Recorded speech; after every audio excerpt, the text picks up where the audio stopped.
Okay, now let's move to the next module, which is integrate MCP tools with Azure AI agents. In previous lab, you have seen that how we can implement custom tools and how we can develop our own code, and then we can just integrate that with our agents.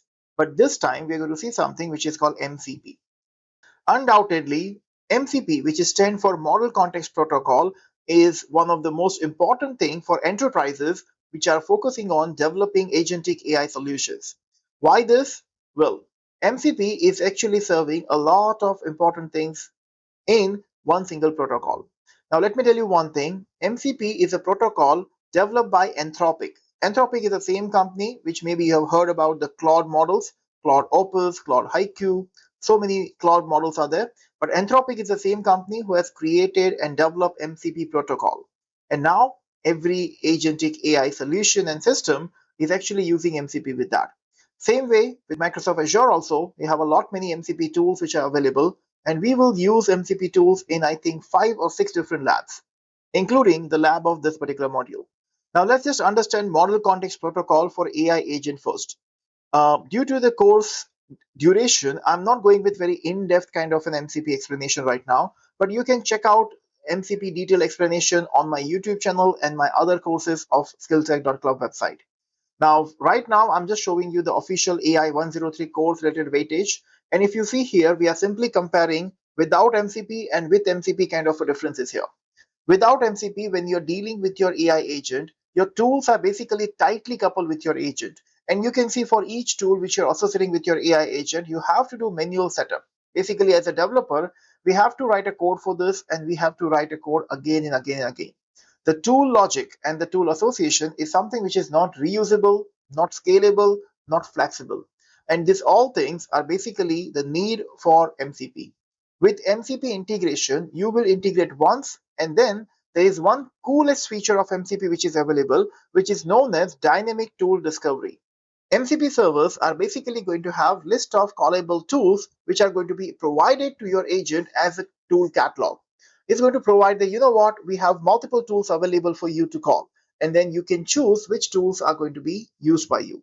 The same kind of thing is here. So you will be having MCP server, and one MCP server can actually have a collections of multiple tools inside that. Your AI agent is going to connect with the MCP server through MCP protocol, and then whichever tools which are available in the MCP server will be available to AI agent dynamically. This dynamic tool discovery and calling is something which is one of the coolest feature, which is making this MCP server very important for us. Now, obviously, this is going to reusable.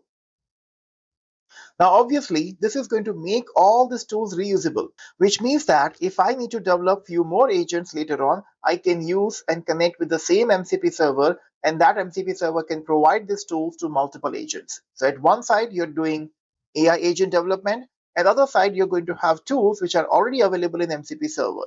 And this is showing you a clear segregation between agent development and tool associations with that. So basically, the tool development and the tool associations of that with the agent is something which is now segregated, which is bringing a lot many benefits in the system. Now, when you are dealing with integrations, you have to integrate agent tools using MCP Server and MCP Client. Like just now in the previous slide, I was showing you MCP Server, which is providing dynamic tool catalog to your agent, which basically your agent can call. Now you can see right now, I'm just highlighting some kind of a code syntax as well. Now, when you see this particular slide, we have 3 terms here: MCP server, MCP client, and then the agent. MCP server is basically that particular part where you're going to have your multiple tools hosted. How exactly you're going to define your tool, which is going to be declared with MCP server? The answer is you're going to use one syntax, which is @mcp.tool. This is basically nothing but a decorator. If you have developed your custom function, and let's say you want to treat that particular function as a tool, which can be provided to the agent dynamically, then all you have to do is you go above that function and add a decorator @mcp.tool. When you do this thing, this is going to be a callable tool for your AI agent. Now we will be developing this kind of an MCP server configuration in the coming lab, and you will be seeing this MCP tool decorator in that. So just focus on that. The next thing is when your agent is going to call this tool, your agent is going to use one particular class which is called function tool. I hope you remember in the previous module, you have already seen function tool class, which is allowing you to use custom function. Well, For this also, this is going to be a function tool, which is a custom function kind of a class. But to call this thing, Microsoft has created one particular class for you in Foundry Agent Service, which is known as MCP tool. Basically, it can be any kind of a function tool. But in order to call the MCP server specific tools, we have created a class called MCP tool, and you need to pass on two parameters in this, the server label and the server URL. Basically, wherever your MCP server is located, you're going to integrate and connect with that using MCP tool class function, or in other words, you can use any kind of a function tool class function for that. In between these two, we have something which is what we call MCP Client. MCP Client is a logical layer which is basically going to initialize the MCP Client connection to the server. Basically, this is the one which is going to fetch all the available tool definitions with the session.listTools kind of a function. Like, I told you in the previous slide that MCP server is going to give you a catalog with the list of the tools kind of a thing. Well, this list of the tools kind of a things will be available when we call this function to fetch the available tool. And then this is going to allow you to wrap each tool with session.callTool kind of a function. Now, this code is also something which you're going to see when we will be developing a custom MCP server with the fast MCP server in the next lab. So this is going to be an important thing. Without wasting much time, let's see this code in action in the next lab, which is going to be connecting MCP tool to Foundry agents. Now, let me tell you one thing. This is one of the lab which is little lengthy. Why? Because in the first part of this lab, you will be connecting your agent to a remote MCP server. When I say remote MCP server, this is located somewhere on the internet, and it's not something which is developed by you.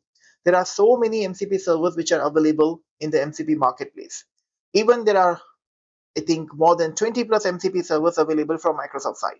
One of the popular and publicly available MCP server is Microsoft Learn MCP server.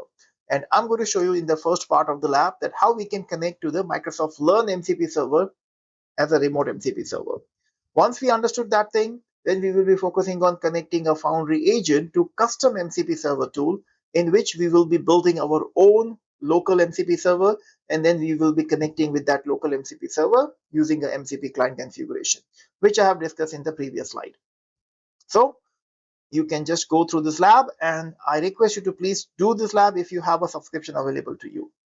But before you go to the lab, let's do the knowledge check of this particular module. So what role does the MCP server play in MCP agent tool integration? This is the question. The answer for this is host tool definitions and makes them available for discovery by the client. That's what MCP server does, as I explained. Then how does an MCP client retrieve available tools from MCP server? The right answer is by calling session.listTool function to get the current tool catalog. And that's the right answer for this. That's it from my side. I want you to go for the next lab, which is MCP server kind of a lab, and then we will move forward to the next module. Thank you.